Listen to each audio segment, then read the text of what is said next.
જ્યારે કોઈ શક્તિશાળી ઔદ્યોગિક મશીનને પહેલીવાર ચાલુ કરવામાં આવે છે ત્યારે એ માત્ર એક બટન દબાવવાની વાત નથી. એની પાછળ એક ખૂબ જ મહત્વપૂર્ણ પ્રક્રિયા છુપાયેલી હોય છે. અને સાચું કહું તો આ પ્રક્રિયા જ સફળતા અને મોટી દુર્ઘટના વચ્ચેનો તફાવત નક્કી કરે છે. તો સવાલ એ છે કે ટનબંધ વજનની મોટરને પહેલા જ દિવસે ખરાબ થતાં કઈ વસ્તુ રોકે છે? આનો જવાબ જ આપણા આજના વિશ્લેષણનો વિષય છે. જ્યારે આટલી મોટી મશીનરીની વાત આવે ત્યારે નાની અમથી ચૂક પણ બહુ મોંઘી પડી શકે છે. ચાલો આને ઊંડાણપૂર્વક સમજીએ. આ વિશ્લેષણમાં આપણે 5 મુખ્ય તબક્કાઓમાંથી પસાર થઈશું. આપણે જોઈશું કે સ્ટાર્ટઅપ વખતે શું જોખમ હોય છે, પછી મજબૂત પાયાના મહત્વ વિશે વાત કરીશું, ડ્રાઈવ ટ્રેન કેવી રીતે જોડવી તે સમજીશું, મશીનના અંદરના ભાગોની તપાસ કરીશું અને છેલ્લે એક નિષ્ણાતની નજરે આખી પ્રક્રિયાનું શું મહત્વ છે તે જાણીશું. તો ચાલો શરૂઆત કરીએ. સૌથી પહેલા અને સૌથી અગત્યના વિભાગથી, સ્ટાર્ટઅપના જોખમો. અહીં આપણે સમજીશું કે આ બધી તપાસ માત્ર કાગળની કાર્યવાહી કેમ નથી, પણ એક એવી પ્રક્રિયા છે જે સાધનો, પૈસા અને સૌથી વધુ લોકોના જીવની રક્ષા કરે છે. તો પ્રી કમિશનિંગ તપાસ એટલે શું? સાદી ભાષામાં કહીએ તો એ એકદમ પદ્ધતિસરની ચેકિંગ પ્રોસેસ છે. એ ખાતરી કરે છે કે મશીનનો દરેક ફરતો ભાગ, દરેક કનેક્શન અને દરેક સિસ્ટમ એકદમ સેફ છે, બરાબર ઇન્સ્ટોલ થયેલી છે અને લાંબા સમય સુધી કોઈપણ તકલીફ વગર ચાલવા માટે તૈયાર છે. અને આ કોઈ મનગઢંત વાતો નથી. સ્ક્રીન પર જે દેખાય છે એક અસલી ઔદ્યોગિક માર્ગદર્શિકા છે જેનો ઉપયોગ એન્જિનિયરો અને ટેકનિશિયનો રોજબરોજ કરે છે. આ નિયમો જ કોઈપણ મશીનરીને સુરક્ષિત રીતે શરૂ કરવાનો આધાર છે. આજે આપણે એની જ મુખ્ય વાતો સમજવાના છીએ. હવે આપણે તપાસના પહેલા અને સૌથી પાયાના સિદ્ધાંત પર આવીએ છીએ, એક મજબૂત પાયાનું નિર્માણ. કારણ કે કોઈપણ મશીન કેટલું ભરોસાપાત્ર રહેશે તેનો બધો આધાર તેની સ્થિરતા પર રહેલો છે. ચાલો જોઈએ કે આનો ખરો અર્થ શું થાય. આ વાત જેટલી સાદી લાગે છે એટલી જ ગંભીર છે. મશીનનો પાયો એ ઘરના પાયા જેવો જ છે. જો એ સહેજ પણ નબળો કે વાંકો ચૂકો હોય તો આખું મશીન તેની બધી જ જટિલ ટેકનોલોજી સાથે જોખમમાં મુકાઈ જાય છે. એનું નિષ્ફળ જવું લગભગ નક્કી જ છે.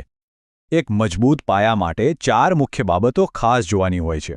પહેલું, ફાઉન્ડેશન એકદમ લેવલમાં, મજબૂત અને તિરાડો વગરનું હોવું જોઈએ.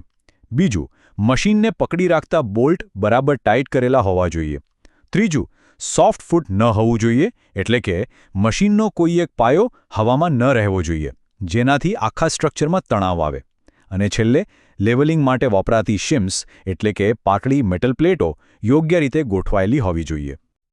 ઓકે, તો પાયો મજબૂત થઈ ગયો. હવે વારો છે મશીનના હૃદયને જોડવાનો, એટલે કે ડ્રાઈવ ટ્રેન.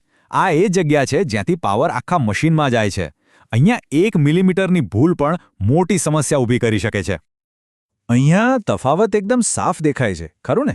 એક બાજુ સાચી ગોઠવણીનો અર્થ છે સ્મૂધ કામગીરી અને લાંબી લાઈફ. તો બીજી બાજુ ખોટી ગોઠવણીથી શું થાય? ખૂબ જ વાઇબ્રેશન, પાર્ટ્સનો ઘસારો અને છેવટે આખું મશીન ફેલ. આ નાની દેખાતી બાબતના પરિણામો બહુ મોટા હોય છે. તો એકદમ પરફેક્ટ અને સુરક્ષિત જોડાણ માટે આ 4 સ્ટેપની પ્રોસેસ ફોલો કરવી બહુ જ જરૂરી છે. પહેલું, ખાતરી કરો કે કપલિંગનો પ્રકાર ડિઝાઇન પ્રમાણે જ છે.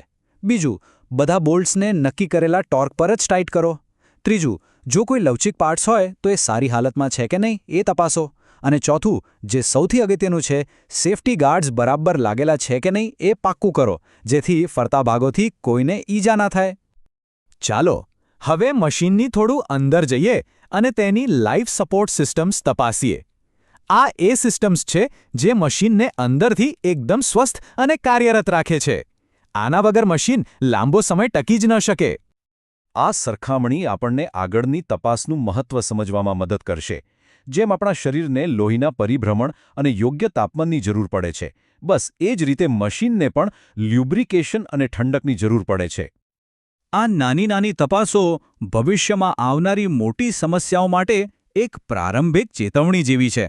જેમ કે જો શાફ્ટ હાથથી ફેરવતી વખતે અટકે તો સમજવું કે અંદર કંઈક ઘસાઈ રહ્યું છે. એન્ડ ફ્લોટ એટલે કે શાફ્ટનું આગળ પાછળ થવું એ પણ ઉત્પાદકની લિમિટમાં જ હોવું જોઈએ. અને જો બેરિંગમાંથી કોઈ વિચિત્ર અવાજ આવે તો એ એક મોટો એલાર્મ છે જેને ક્યારે અવગણવો ન જોઈએ. લ્યુબ્રિકેશન આ તો જાણે મશીનનું જીવન રક્ત છે. એ ઘર્ષણ અને ઘસારાને રોકે છે. ખોટા પ્રકારનું તેલ કે ઓછું લેવલ મશીનના ફરતા ભાગોને બરબાદ કરી શકે છે. આ તપાસ એ સુનિશ્ચિત કરે છે કે મશીનનું આ જીવન રક્ત બરાબર ફરી રહ્યું છે. કોઈ પણ મશીન જ્યારે ચાલે ત્યારે ગરમી તો પેદા થવાની જ છે. આ ગરમીને કાબૂમાં રાખવાનું કામ કરે છે કૂલિંગ સિસ્ટમ. જો હવાના માર્ગો બંધ હોય અથવા પંખો બરાબર ન ફરતો હોય તો મશીન ઓવરહીટ થઈ શકે છે અને નિષ્ફળ પણ થઈ શકે છે. તો આટલી બધી ટેકનિકલ તપાસો જોઈ લીધા પછી હવે આપણે અંતિમ અને સૌથી મહત્વના સવાલ પર આવીએ છીએ. આ બધું શા માટે કરવું? આખી પ્રક્રિયાનું સાચું મૂલ્ય શું છે? ચાલો સમજીએ. આ જ મુખ્ય સંદેશ છે.